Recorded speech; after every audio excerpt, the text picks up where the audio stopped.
Opposition de style. Ils ont évolué différemment. Je n'en viens pas encore au style, mais encore différemment. D'accord.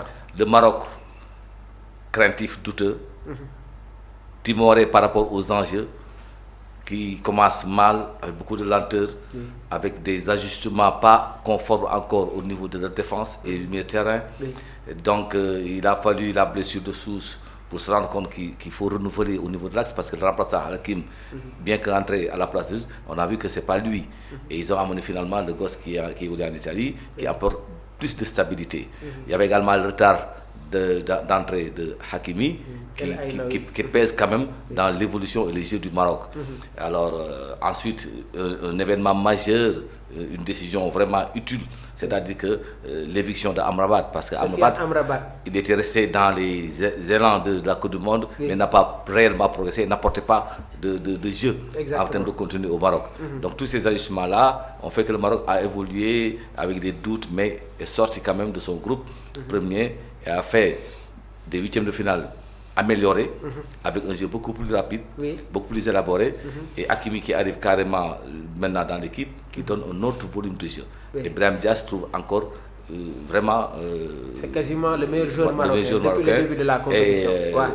Donc en attaque également, ils ont ajusté. Le Maroc s'est amélioré et a progressé beaucoup plus lentement que le Nigeria, qui tout de suite d'entrée a montré que nous sommes venus cette fois-ci pour faire quelque chose.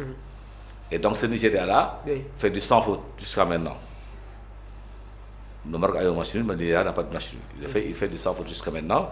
Et dans la production de jeu, je vois le Nigeria aussi déterminé dans la structure de son jeu, qui ne laisse rien passer. Ils ont eu quand même un moment de flottement, dû peut-être à un excès de confiance ou de complexité à un moment de match contre la Tunisie. Ils ont failli se faire rattraper parce qu'ils ont été remontés à 3-2. Et ça, c'était des faiblesses qu'il ne fallait pas tolérer. Heureusement, je pense qu'ils ont corrigé. Et vu le dernier match qu'ils ont joué face à l'Algérie, un match quasiment abouti. Maîtrisé de oui, ils n'ont rien donné à l'Algérie et ils se sont révélés, ils ont lancé un sérieux avertissement à tous les prétendants au titre. Donc Maroc et Nigeria, si les Marocains veulent s'en sortir, il faudra user de toute leur force, de toute leur énergie. Déjà, il faut arriver à jouer beaucoup plus vite que d'habitude. Contre le Nigeria. Ah oui, ils ont amélioré la fluidité dans le jeu, parce qu'Amrabat est sorti. Mais s'ils commettent l'erreur de le ramener pour l'impact physique, moi ce sera une erreur pour moi. Parce que la réponse à l'impact physique, ce n'est pas dans les contacts, c'est dans la vivacité. D'accord. Il faudra arriver à jouer vite, à faire moins de touches de balle, moins de contrôle, et faire trouler le ballon et faire courir les Nigérians. Parce que s'ils ne font pas cela, ils ne les surprendront pas, ils seront étouffés comme l'Algérie. Parce que le Nigeria est préparé à une stratégie d'étouffement de l'adversaire. Il te met un bloc haut, coupe les relations entre les lignes, et toutes les passes sont risquées. Parce que toutes les passes de l'adversaire sont risquées face au Nigeria. Parce que joueurs yi ni taxawé voilà, de par leur position. D'accord. Donc lolu moy ni nga xamanteni tay sur ce match là. Vraiment Maroc a hérité du pire adversaire. Muy le Nigeria. Donc vraiment, moi j'ai vraiment beaucoup de sympathie pour le Maroc. Je souhaite que le Maroc peut-être aille en finale pour beaucoup de raisons. Mais là c'est devenu très très difficile, plus la charge émotionnelle. Sans que poser la question, le Maroc début compétition bi ba tay gisuñu ben équipe jitu len limay xarani deug moy la capacité de réaction bu Égypte bu Maroc bi meuna am au cas où ñu dugul ko but. Mais est-ce que lolu nek sax sen jamm mu libérer len Nigeria dugal len but. Parce que si tu attends le Nigeria, tu es mort. Si tu attends le Nigeria, tu es fini. Ils ont une façon de jouer, ils auront des occasions de but. Et ils ont une attaque qui marque. Tous les trois sont Adam Okor et Lokman. Adam. Donc ces gens-là, tu ne peux pas attendre.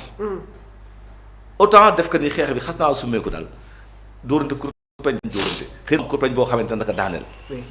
Mais si tu as non, il va te bouffer. Il va te bouffer. Moi, j'ai rarement vu une équipe jouer aussi bien que contre l'Algérie. À part 2 séquences de jeu, l'Algérie Amdara, moi, il y a eu peut-être une séquence par mi-temps pour l'Algérie, sinon plus rien. Ils n'ont rien laissé à l'Algérie. Mais attends, moo li ñu wax keroog fii ci boo koy xool. booy xool ci lecture match bi. Les défenseurs gagnaient tous les duels. Oui.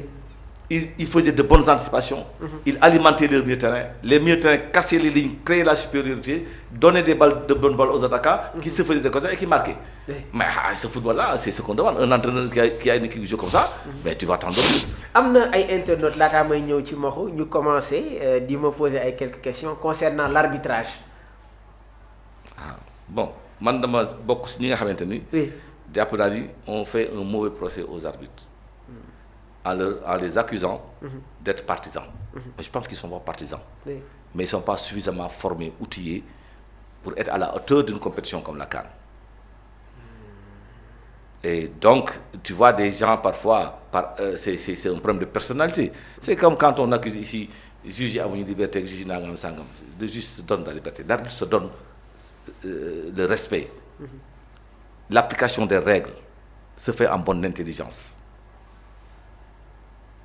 Parce que tu sors de ton match du fait de ton approche. Tu dis, bon, équipe, mais dès le départ, je vais les bloquer.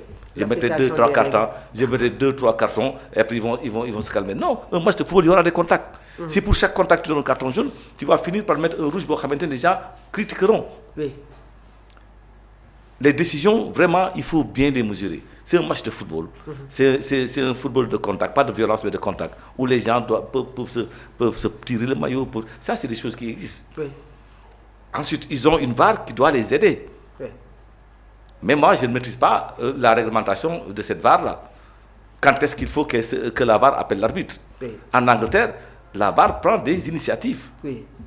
Quelle que soit la décision d'arbitre. Parce que s'il y a un aspect pas clair, oui, la VAR appelle l'arbitre. Moi, je serai toi, je viendrai voir cette action-là. La VAR a éliminé des cartons rouges. Oui. Et en Angleterre, ils ont poussé le progrès jusqu'à ce que, après les matchs, tout est revisualisé. Oui. Des cartons sont supprimés, d'autres sont distribués après match. Parce que c'est le progrès du football. Donc, man jàpp naa ni, oui, quand tu vois aujourd'hui les Algériens s'attaquer à l'arbitre, oui, à mon humble avis, c'est pas parce que je suis sénégalais.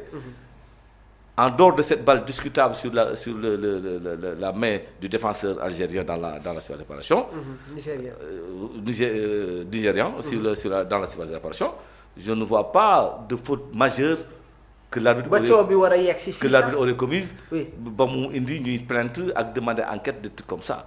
C'est vrai que Issa a fait des trucs de tout ça, Berkane, il a eu des dafa tombé peut-être. Oui. Mais en tout cas, les gens font peut-être pour voir. Mais les Algériens, moi je pense que en touche, c'est pas là-bas le problème. Ils ont été dominés. Et puis, ils sont mauvais perdants. Ils nous ont fait ici un coup avec le Jaraaf. Oui. Ils amènent le fumigène, ils créent des trucs. Ensuite, mais curieusement, on leur donne raison à l'arbitrage de la CAF. Donc, ñoom dañu foog di ñu xëy na ñoom moom football. Mais je pense que là vraiment, wala ñu am peut-être ambition ou ternir l'image de la Coupe d'Afrique. Oui. Parce que xam nga seen problème ak Maroc dafa doy waar. Oui. Mais bon, je peux pas aller en profondeur sur ces aspects-là, mais en tout cas, oui, je me dis que l'arbitrage, grosso modo, n'a toujours pas été au niveau de ces compétitions-là. Pas à la hauteur. Pas à la hauteur. Oui. Mais c'est pas par position partisane pour moi. Oui. Je ne pense pas vraiment. Je ne pense pas. Ils sont souvent influencés autrement. Et ça, c'est leur personnalité. Très bien. C'est leur personnalité. Donc, bon, j'attends de voir vraiment ñu wax ni di dañ ko def parce qu'ils sont partisans. Voilà, je ne pense pas qu'ils soient partisans. Mais ils sont en deçà du niveau de la compétition. ci fi ñu leen di xaarandi. waaw Maxu Mandela, je pense que plateau bu ñu mujjee woon def ak le doyen Conté analyse yi nga defoon ak Nigéria lu bëri gis nañ ko. Alors tey jii ñu war a jouer ak le pays organisateur muy le Maroc lan nga ñuy tegalaat ci kaw table bi tey. déjà dafa ñëw ci. arbitrage bi. Oui. doyen dafa wax lu am solo.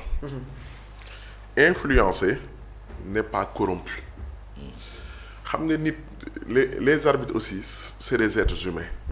Quand tu es dans un stade boo xamante ni ak plus de 75%. ñoo xamante ni kat c'est des supporters de l'équipe qui accueille. Parfois mën nañ la influencer sans protection mais tamit dañu waxante dëgg. léegi on vient point par point. Algériens li ñuy critiquer yëpp mooy li ñuy wax ne penalty la mais VAR bi dafa joxe justification boo xam ne boo jëlee beneen caméra bi ci angle bi li arbitre bi wax mooy loolu mooy règlement nee na dafa laal cuisse bi door a laal loxo bi si la balle touche une partie du corps avant d'être toucher la main loolu règlement la xam